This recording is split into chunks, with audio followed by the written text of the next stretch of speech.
Let me show you how you can upgrade your Calendly account.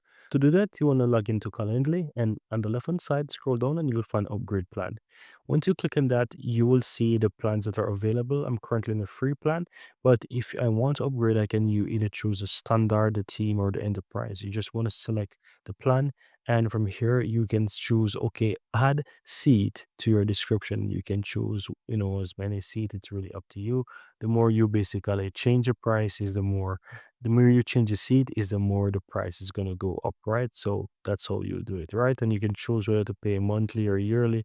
It's really up to you how you want. If you pay yearly, you get a chance to save $24, right? And as you can see, it's going to cost $10 per seat. So here, if you pay monthly, it's going to be $12 per seat.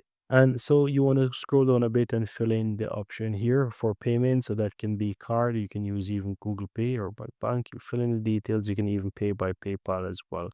Fill in your details and then you want to complete by clicking purchase. And once everything is done, your plan will be upgraded and that's it.